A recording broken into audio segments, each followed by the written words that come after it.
Hey, ladies and gentlemen. Whoops. There you go. I have with me the Universal Fantasy Tarot. And as you can see, I hope you will see that I'm mixing the cards. And I'll put out one card for every sign at the top. And then 1, 2, 3, 4, 5, 6. Then one for every sign from the bottom of the deck.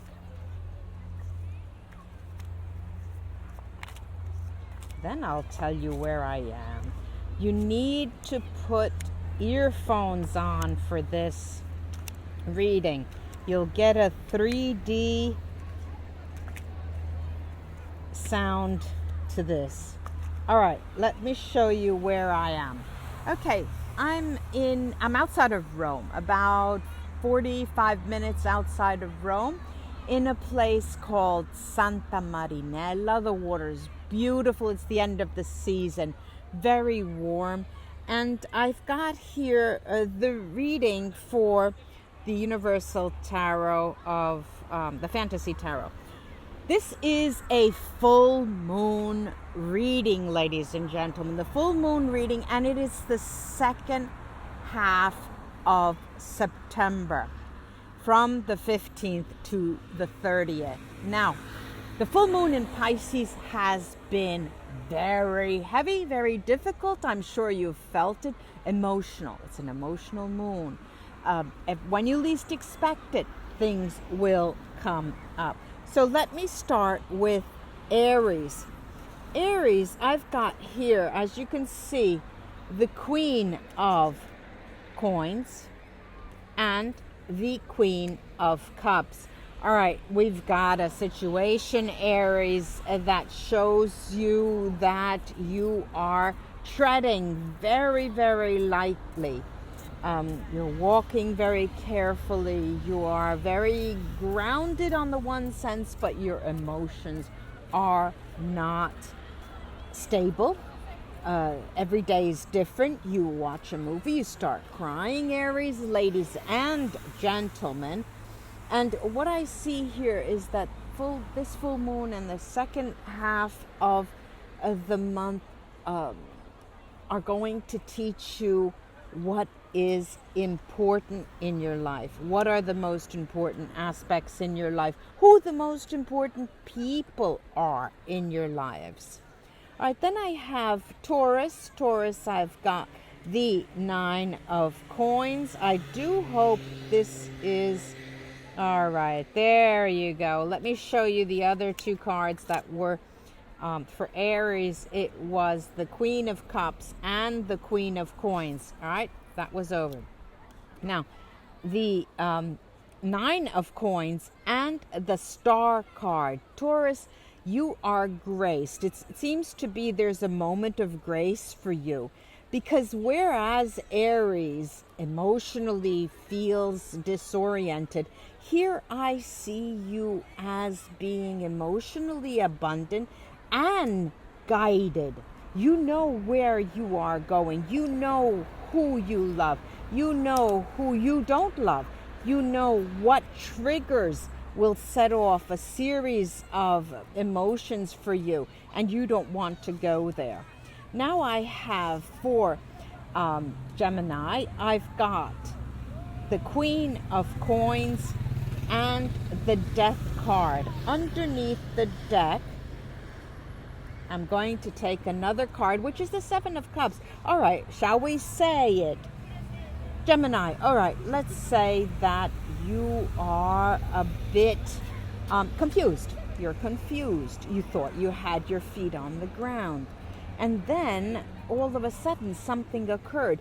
Many of you may be in mourning, as I was. It was my sister's birthday 2 days ago, who had passed recently, and I was, hidden. I just, went in down, shut mode, and grieved all over again.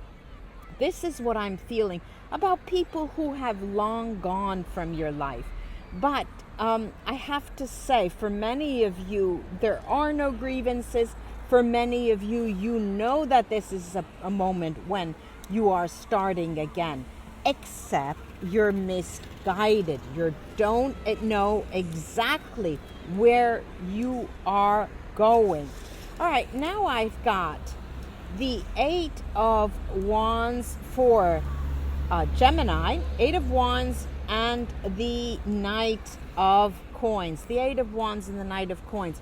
I can't say, Gemini, that this is a moment of abundance for you, but I can say it is an extremely important emotional moment for you. You will feel so instinctive, so drawn to move toward that special person, to move to act, ask that person out, be willing to initiate the first call, where in other moments you have not done so. Good for you, Gemini. Then we have Cancer. Cancer, I'm looking at the Three of Swords and the Two of Wands. It looks like, especially this weekend, Cancer, it looks like you're in a place that you would rather not be in. You would rather be with another person. However, the communication with that person is open. You may play the devil's advocate with them, and you still feel there is a connection with them, Cancer.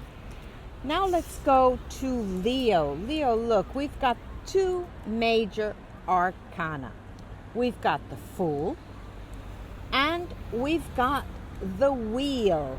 Interesting, very, very interesting cards, Leo.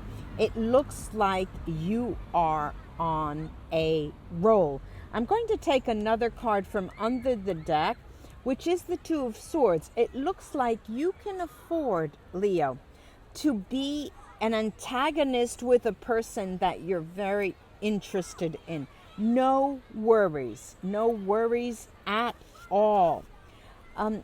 If you have your earphones on, you can see that you'll feel as if you're right here next to me at the beach. So keep those earphones on, the stereophonic earphones. So now we have Virgo. Virgo, who do we have? What do we have? We've got the Hermit here, the Hermit card. And then we have the Seven of Wands. It looks like you are a bit of an antagonistic, but in relation to yourself, you're hard on yourself. You're very hard on yourself. It looks like you wanted more. You had higher expectations. You were interested in getting more and more feedback from someone, and it's not coming. They don't seem to be playing your game. Now let's go to Libra. Libra, look what we've got here. We've got the Eight of Swords and the Queen of Swords. Air signs, both of them, Libra. What could be more pertinent in this full moon? The full moon is giving you a run for your money, as they say. It looks like you want to, but you will not. You would like to, but you will not. And typically, you're a runner in this period, in the second half of the month of September. It looks like you are all talk and no action. All right, now we have Scorpio. Scorpio, we've got the Queen of Wands, and we have the High Priest. Look, Scorpio. Oh, I'm about to sneeze. Excuse me. Excuse me, that with your earphones, that must have been terrible. Sorry about that. Look, you may be involved. Excuse me. You may be involved with a fire sign, Aries, Leo, or Sagittarius. And it's a very important involvement. Not only it's a period, these second 2 weeks of September, that I don't see that you will coalesce. How can I say? I don't see you as getting cheek to cheek and heart to heart with them. it looks like you're going to have to wait for October to iron out the differences. But it's not really, Scorpio, a matter of differences. It's just finding the right timing. Then we have Sagittarius. Sagittarius, I have the Eight of Cups and the Page of Wands. It looks like to me, Sagittarius, I'm sorry to say, you have a lot on your plate. You have a lot of work to do. People are urging you to bring forward certain projects that you have announced, but that you are not bringing up in this time frame.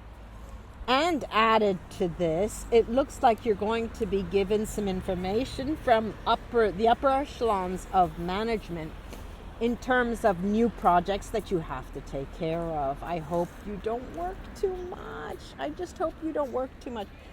Then we have Capricorn. Capricorn, we have the Queen of Swords. Oh, my nose. And the Eight of Coins. There's a lot of work going on here. Look, I see you, Capricorn, I see you as very busy I see you with luggage.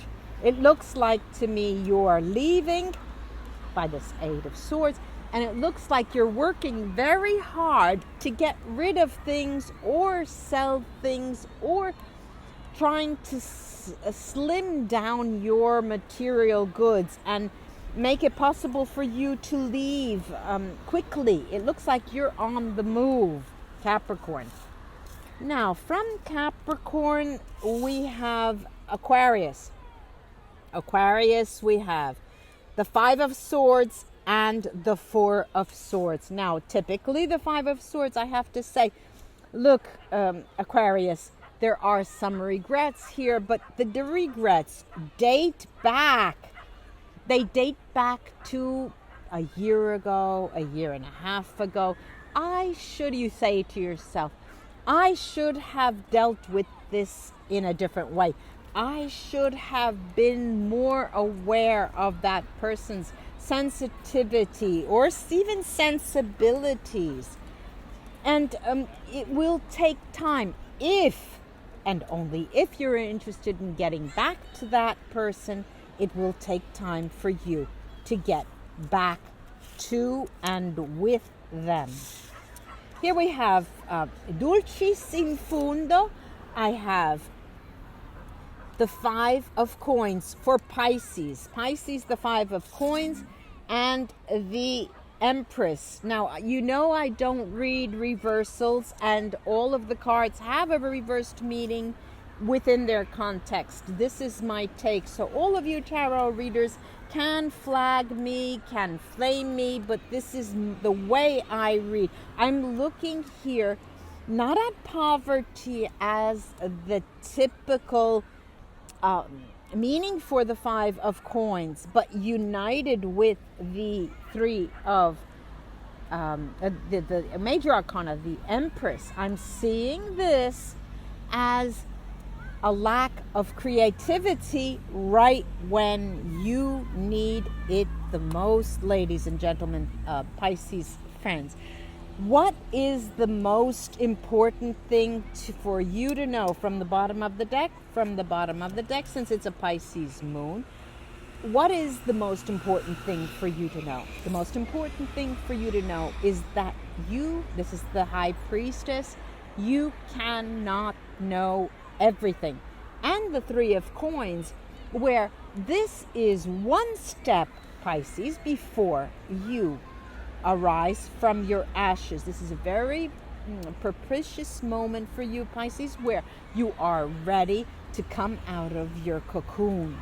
Very interesting. Ladies and gentlemen, I hope this was of help. Let me show you the beach one more time. You can take off your earphones now. And please forgive me for sneezing in your ears. Namaste, ladies and gentlemen. Until we read together again. Bye-bye.